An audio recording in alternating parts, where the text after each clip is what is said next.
Alright, my fellow gooners, welcome back. Yeah, man, so today we're going to be doing the other characters' biographies. Now, granted, like I said, from the EOS and Ryoin videos, the other 8 don't have backstories yet. Because it says like the Mind Vault is locked, so yeah, we can't access that good stuff. But we do still have access to the biography, and like I said, the only one I read so far was Camille's, because I really did like that one. Well, also because I really like Camille. But yeah, man. Also, there is a timestamp if you want to skip straight into the biographies. But I'm just gonna do my usual shtick. So yeah, man. Just welcome back. One thing I do want to mention is I'm actually really close to 1,200 subs. Yeah, if you want to help me out, man, I would really appreciate it. I think I'm like 4 inches away, man, subs away. But yeah, man. So before we get started, like the video, say nothing in the comments, and subscribe. But also, man, one thing I will also put in the video itself is if you don't want to see the character that I'm doing, you can just skip over to the next one. I'll put the timestamps in the description, but you should see it on screen when you're watching the video too. Like, not the actual timestamp, but like where you can where it's sectioned off to show which character I'm covering. But besides that, man, hey, let's get straight into it. So the one I'm actually gonna be doing first is, I kind of want to get the sausage fest out of the way. Not that I'm gay, but just to get it out of the way. Said they needed a hype man. All right, so the first one we'll be covering is Cynric. Alright, let's see. Cynric. Birthday, June 17th. Mayo, I sure hope so. Well, no, it should probably be classified as a furry. Nah. But height, 180 centimeters. Oh, damn, this boy taller than me, shit. Yeah, this dude's like fucking, I want to say 5'11", maybe 6 foot? I think it's 6 feet, actually. I could be wrong. No, I'm thinking, yeah, maybe 5 foot. I don't know. I'm not too sure. Shit. Age, unknown. Origin, Concordia. Hobbies, bridge. Alright, I guess the dude's just a fucking architect fucking connoisseur or whatever the fuck you want to call it. Holy shit. Other than that, or he probably played a lot of war from Call of Duty World War II. They're building a bridge! Alright, let's see. Strengths. Kydrite defending? Okay, I have no idea what the hell Kydrite is, but okay. But here's his backstory. Or biography, my bad. Let's see. The Kitefeld Rift is the most mysterious and awe-inspiring natural wonder in Concordia. Seen from the sky, it looks like a giant scar across the planet, tearing the land apart. The center is a bottomless abyss, and no one has ever been able to reach the bottom. When Cynric was 13, he followed his scientist parents to move to the vicinity of the Kaido Rift, after they received an invitation from Wayland Industries. At the time, he didn't get why researching the rift meant so much to them. He was more upset about leaving the big city of Luxellos for this remote, boring place. After the novelty wore off, the small, barren town quickly went dull. What bugged him even more was that no matter how much trouble he stirred up, his parents didn't even bat an eye, as they were totally captivated by the rift, leaving their student, Horn, to handle most of the parenting duties. Cynric wasn't the only one dealing with workaholic parents who were obsessed with their scientific research. A few other kids had the same issue after moving here with their families. So they all came up with an idea: sneak out and check out this stupid miracle rift everyone's so crazy about. That's when things took a tragic turn. Cynric woke up in a daze, with his last memory being that trip to the rift with his friends. But what came after that? He blinked, feeling confused, and suddenly realized something strange. His skin was covered in tiny cobalt blue crystalline plates, like shards of crystal forcing their way out of his body. Cynric's body had been started turning into a crystal, and it freaked him out like none ever before. His parents tried everything to soothe him, but no matter what they said, he couldn't shake the fear. As the pain from the mutation intensified, so did Cynric's anger, growing right along with the hard crystal spreading from his body. He tried everything, banging, stabbing, and meds, but nothing could destroy the crystals except cutting them out along with his own flesh. These unbreakable crystals shattered Cynric's life into pieces. I guess his theme song is, Last Resort by Papa Roach. Okay, that's just a bad joke. He hated the rift and everything it brought with it. Constantly lashing out in anger, his words became more cutting and mean, and he was always venting his hatred, even towards those closest to him. Cynric's parents finally understood what their obsession with the rift had cost their family, but they couldn't stop their research. They started pushing even harder, hoping to find a way to fix Cynric. But with all the public backlash, the rift operation got cut off. Cynric couldn't deal with the rift of his parents anymore, so he left the lab and started wandering aimlessly. As he drifted, he slowly learned to live with these damn crystals. almost like he'd been forced to wear a suit of armor. There were even times where he was in danger and the crystallized parts of his body ended up saving him. So both a blessing and a curse, I guess. But the worst wasn't behind him. 5 years later, when Cynric was finally getting the hang of living with his crystallized body, Horn showed up with terrible news. His parents had secretly gone back into the rift for another exploration, but they didn't make it out. The rift, as dangerous as it could be, had already torn Cynric's life apart, and now, out of nowhere, it had taken his parents as well. Years later, Cynric finally had full control over the unbreakable crystals, and his body had transformed into something completely different. The rift took everything from him, but in exchange, it reforged him into an indestructible being. The crystals that grew out of his throat destroyed his vocal cords, but with the help of the Xavier Consortium, he now wears a mechanical voice device and is back in the sunlight once again. Now Cynric has found a new purpose in life with his whole family lost to the rift. He sets on continuing their work, uncovering the mysteries of the Eternum and reclaiming the life that was stolen from him. He stays active in the Xavier Consortium, picking up clues about the planet's hidden secrets. Soon enough, two terms from a classified document caught his attention: Source Energy and Awakener. Alright, I guess I'll start there. Okay, so this actually explains why he has that kind of voice, and I'm kind of assuming that's why... No, you know, the way his face looks probably because of the crystallized things on his body. But honestly, bro, that's actually kind of cool. But also with the information we have here, this kind of gives me a little bit of context into how old he could be. If anything, I'm expecting probably late 20s, early 30s is what I'm expecting. Pretty good build. Dude looks pretty stocky. Definitely helps with those crystalline parts on his body, so that's pretty cool. But actually, based on the biography alone, I wouldn't mind reading more on his backstory. I would really like to get into it. But I highly doubt we're going to be getting that in the beta. Unless they decide to unlock more to the beta, that'd be fucking amazing. But just from what I read right now, bro, this is actually pretty badass. I do like what was being said here. Pretty sad that his parents, got really obsessed with the fucking whole rift thing. But hey, I mean, unfortunately, there are some people, they do have parents like that. Like, it kind of reminds me a little bit of Sherry from fucking Resident Evil 2. Like, yeah, her parents are just all about work. Like, and if anything, they were married more to their work than to each other. It's like, damn, poor Sherry. So that is pretty crazy. You can definitely empathize with the character a little bit just from this little biography. And it actually wasn't that long, but it was still a pretty good read. I definitely enjoyed it. So let's go on to the next one. So next up we got is Ryoin. Alright, male. Definitely a furry. This motherfucker turned into a wolf. Height, 178 centimeters. Okay, so yeah, he's just a little taller than me. Let's see. Or he's around just a little bit taller than me. Let's see. Age 24. Origin, Pachananti? Hobbies, hot springs. Okay. So he's a perv. Okay, maybe we can get along with this guy. Strengths, wolf transformation. Yeah, that was pretty fucking obvious. Oh, shit. Alright, let's see. Blood Prowler's biography. His first memory of humans was of a hunt. It was hazy, like the smoke choking the caves on the day his childhood ended. The only thing he remembered with any clarity was the howling. The cries for help from his litter mates never reached far enough that day. The hunt was planned well in advance. The hunters had waited for the wolf pack to leave for a hunt before settling the deadwood alight, funneling acrid smoke into the cave full of defenseless pups. Survival instinct forced them all into the open. He was the first to reach fresh air and the first to become tangled in the hunter's grasp. No matter how hard he bit, he could not shake them. No matter how loudly he snarled, his voice could not rise above the deafening gunfire to reach the pups. Ooh, what do we got here, Wolf Boy? Amazed, the hunters took the child raised by wolves back to their village. The price of their greed and cruelty quickly came due, as the furious pack descended upon the village, tearing them limb from limb, leaving none alive. Under the pale moonlight, the lead wolf looked the child he had raised in his eye, then pattered away without a sound. The child ran after him until his feet were raw, but the wolf did not turn back. The child knew when their eyes had met that he no longer had a place in the pack. Taken captive, the child was taken to a place called the Oculus Principi. They gave him a name, Ryoin.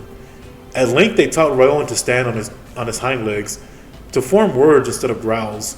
The wolf, however, was in his blood, and the human customs they tried to nurture never took root. The child had no motivation, no fear, and no sense of respect. The litany of issues he caused was only natural. Yet where the Orbis Profundus scribes saw toil and trouble, the Orbis Militarum saw only potential. The casual remark was it took for Ryoin to top the list of candidates to be observed. The observers quickly realized that the boy's sullen demeanor was merely camouflage. Beneath his disguise lay an apex predator, molded by savage nature to possess patience and persistence well beyond his years. The child knew what it meant to suffer the long darkness before the dawn. The darkness gave him cover like a predator in long grass, waiting for that explosive moment to pounce on his prey. In a human context, this meant that the child knew how to wait for the perfect moment, to bide his time against overwhelming odds. Of all the humans who had passed college judgment on Ryoin, only Orbis Militarum himself saw past his facade for what he truly felt. Ryoin stayed with the Principi not only out of loyalty or belonging, he simply had not found his next destination. The child raised by wolves was never going to mature into something recognizable. The hollowness in his heart that human nature could not fill, his lupine instincts took over. Where others fought to stand out, Ryoin fought to state a primal desire. The day he became an awakener, Ryoin stared into a mirror and realized that his days as a pup had never left him. He was a solitary wolf in a sea of humans, destined not to belong anywhere. That was until he met a new pack in Orbis Militarum. Ruslan, seasoned and steadfast, was the leader who took good care of his people. Faye, lively and passionate, was the spark who filled every mission with laughter. Ziva, calm and collected, was the problem solver who had their backs. Mission after mission, Ryoin felt danger and camaraderie knit them close together, until he no longer saw the need to leave their pack of four. In the wild, however, warmth and stability never lasted long. An ill-fated mission cost Ruslan and Faye their lives. Ryoin, bent on finding the truth, ran into a roadblock after roadblock. Even Ziva, who Ryoin had trusted with his life, gave him the cold shoulder. When Ryoin finally tracked down his packmates' final resting place, what he found was not closure, but suspicion. The air smelled wrong, and the dead awakeners he found littering the ground were stripped of their gen spheres. More importantly, he found familiar marks on several corpses that he would recognize anywhere. Burned and charged by the petrichor flame? I think that's how you pronounce it? Not too sure. Ryoin never forgot the first time he met Ziva. The blue-black flames dancing on her arm reminded him of firelight ringing the cave entrance, and the howls of the pups that filled his ears. It was in their nature, set in their bones, that they could never be on the same pack. That was when Ryoin knew that it was time to leave. Oh shit, okay, that actually sounds pretty brutal, so... Damn, this makes me want to find out more about Ziva too, because Ziva looks pretty badass. I do like the way she looks. But I think this is probably like the first time we've actually had a little biography where it mentions two of the Awakeners actually running into each other, so... At one point, him and Ziva were on the same team, so that's actually pretty badass. And who knows, maybe they could be adding these characters, Ruslan and Faye, to being Awakeners. Like I said, they did mention that they wanted there's going to be more characters. And like I said, there's been some things I noticed from like the story of Soreen and Eos. I feel like there's just some characters that they're there just not by name, but we've seen just bits and pieces of them. So I do predict that there's going to be some poachers that are going to be added to the game as well, like the one that Soreen fought. But, overall, this one was okay. It's not the best one. At the moment, this is probably the weakest one I've read so far. But it's, in a sense, it's also a good thing because, you're talking about someone who was being raised by wolves, literally being raised as a fucking animal. So it kind of reminds me a little bit of Rappy's backstory a little bit. Well, she wasn't raised by animals, but, she was pretty much locked in a fucking, I forgot what, it was like a medical facility, but they're basically, doing, experiments. Well, not experiments, but just, test stuff to see if they could fix an illness or whatever. So she never really knew anything beyond just those hospital walls. So I can kind of see why this dude is the way he is. So. But overall, it is pretty cool, man. I definitely wouldn't mind checking out the story. Maybe we'll get more information then. But hey, so far it was just okay. Just that's really all I can say about it. Like I said, it's kind of the weakest one, but it's still okay. I can kind of appreciate it. Alright, so next up we got Mindy. One that I really did not want to cover. Holy shit. Alright, so female. I highly doubt it. Birthday, April 16th. Height, 154 centimeters. So it's probably a little under 5 feet. I don't even know anymore, man. My math sucks. Age, 18. Yeah, I guess why not. Origin, Concordia. Wait, I think that might be the same as the first dude we cover actually. Hobbies, invention. Yeah, it kind of looks like she has to tinker with shit and make shit. That's pretty cool. Strength, spatial manipulation. Okay. Alright, so Loot Tracer's biography. Every Darkseeker knew that if you wanted to get anything from the storehouse, you first had to get through Mindy the Quartermaster and her legendary stinginess. Most readily found in her storehouse, Mindy's natural habitat was in a pile of salvage, cobbling together outlandish inventions from seemingly random pieces of junk. Though Mindy's masterpieces have since formed into a small hill, one would still be hard-pressed to wrangle a single nail from her. Before joining the Darkseekers, Mindy carved out a living for herself running a scrap shop in the Luxillo slums. As a dumping ground for the richer districts, the slums were short on everything except garbage, so Mindy made garbage her golden ticket. She had a knack for extracting every last bit of potential from broken down parts, and a wild imagination that conjured up increasingly bizarre contraptions. Yet no matter how many creations she put on the shelves, business at the store remained slow. After all, people in the slums weren't in the market for a washing machine with a TV screen or a fully motorized baby crib. What the fuck? Okay, well, I mean, she's making some niche shit. I'll give her that. Oh shit. One day, Mindy was testing her self-made catcher net on top of a trash heap when the net caught a small drone that was about to crash. Compared to a decommissioned machinery and equipment a dozen generations out of date, a cutting-edge piece of technology was better than solid gold. Gleefully, Mindy took the drone apart, finding a new home for its parts and storage card in her latest creation. Then in the middle of the night, Mindy heard a knock on the shop door. The man outside, polite, respectful, and sharply dressed, looked nothing like a slum dweller. He tried to set Mindy at ease by complimenting her shop, before tactfully expressing his intentions. He had come, he explained, looking for a lost drone.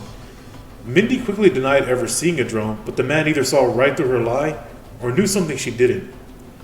He insisted that he knew the drone was in her possession and offered to pay for it. His insistence on buying the drone renewed Mindy's curiosity towards it. The little thing must be worth more than she thought.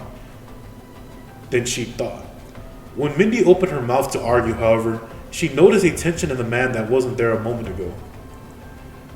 Protect yourself. Don't tell anyone you have the drone. As quickly as he said the words, the strange customer escaped through the open window. Before Mindy even had time to be flabbergasted, another round of knocking sounded on the shop door. The next customers came in a group and were nothing like the first. They spared no time for pleasantries and slapped a cheek on the counter. Oh shit, my bad. Slapped the check on the... Oh shit. Yo, my bad, holy shit. Oh, shit. My bad, man, holy shit, I'll just keep that in there. Like, okay, so she's got sex toys in here too. Fuck me, man, holy shit. Oh shit. They slapped the check on the counter, demanding to purchase the drone that had crashed on the trash heap. Inwardly, Mindy's mind kicked into high gear, the back-to-back offers for the drone cluing her onto its true value. Outwardly, she played it cool and tried to pry them for more information, but barely got a word out of any of them before she was cut off. From the coldness in their eyes, Mindy knew they were bad business, and she felt a chill run down her spine. Remembering the first customer's words, she hastily told the group that she hadn't seen the fancy drone they were looking for, and shooed them away with a hurried excuse that the shop was closed. The following morning, Mindy set off for another scavenger hunt, only to return to a disaster. Her shop had been ransacked, practically razed to the ground, and her prized creations were nowhere to be found. After a brief panic at the thought of her life's work gone in an instant, Mindy found herself filled with anger. As she seed, the strange customer appeared once again, no longer prim and proper, but dust-stained and clutching Mindy's favorite toolbox. The strange customer introduced himself as Patrick, and explained that the drone everyone had been searching for had captured crucial information about a mysterious organization. The organization tried to intercept it, but it fell into Mindy's lap instead. To retrieve it, the organization was willing to do anything, including trashing Mindy's shop. With her shop in ruins and Patrick looking apologetic, Mindy quickly hatched a plan. Spurred by Mindy's enthusiastic haranguing, I don't know how to pronounce that, Patrick agreed to join forces and retrieve what the mysterious organization had taken from both of them. With a tracking device, Mindy locked onto the creations that had been stolen from her and sped headlong towards the organization's stronghold in a burly running pickup truck with Patrick in tow. When they crashed at the gates, they caught the thieves completely by surprise. Absorbed in sifting through a mound of Mindy's masterpieces, the sight of her creations being pawed over and discarded like pieces of trash ignited a vengeful fire in Mindy that quickly engulfed the entire warehouse. The prim and proper Patrick more than held his own in a fight, and though Mindy was by no means a frontline brawler, she was scrappy enough to lend invaluable help. Together the duo chased the mysterious thieves out of their hideout with their tails between their legs. "How are you going to find the drone in all of this?" Patrick asked, struck by the pile of machinery. "You're just looking for the storage card from the drone, aren't you?" Incredulous, Patrick watched as Mindy plucked the fluffy-eared hairband, the one she had on from the moment he met her, from her head. "This here's a portable camera. I can let you have it for the right price," Mindy said with a smug smile. "And before you ask me to pay for this little finder's expedition, just remember that you agreed to help me to get everything back. And you didn't mention a fee." And that was the story of how Mindy sold her first invention to none other than Patrick, the leader of the Dark Seekers. Of course, Mindy's shop was still gone, and if the organization could get to her there, then the slums were no longer safe. Ever the gentleman, Patrick offered to compensate her for her losses and invited her, and all of her creations to a semi-permanent home in the base's storehouse. Not one to turn down what seemed like a good deal, Mindy quickly took up his offer. There was no way she could have known that the decision to join the Darkseekers would have changed her life forever. Okay, so that's kind of cool. I mean, I still don't like the character, but hey, I mean, I'll give it to her. I mean, even though she's basically poor as fuck, just basically just being a scavenger. I mean, I'll give it to her. I mean, she's a pretty good survivor. Like, damn. So I gotta say, respect note for that, man. That's actually pretty badass. But overall, yeah, just like Ryoin, I'm not really digging it, but it's cool. I mean, although I'm kind of interested in this Patrick guy, I definitely wouldn't mind seeing more about him. The leader of the Dark Seekers. Okay, so that sounds pretty badass. But hey, one thing I will respect that I do like is that she likes to mess around and just make crazy shit, so that's pretty cool. I mean, I do like to mess with stuff, even though I spend most of my time playing games, but I do like to tinker with shit. Like, I think I mentioned during the Eels video, but yeah, I'm the kind of hard ass dude. Like once I'm into something, I'm just not gonna stop until I can't go anymore, or I just decide to give up. But it's gonna take me a long fucking time for me to give up, man. Like, I don't know when I'm like lost in something, it's gonna be really hard to pry me from it, man. So that I will say that's pretty cool about her character. So I do appreciate that. But yeah, man. So that's what I wanted to talk about real quick was just these biographies. I might still do one more, so I'll probably add it after this. So I'll probably cut this part out actually. But just to reiterate, like the video, say nothing in the comments, and subscribe. And then, man, hey, thanks for watching.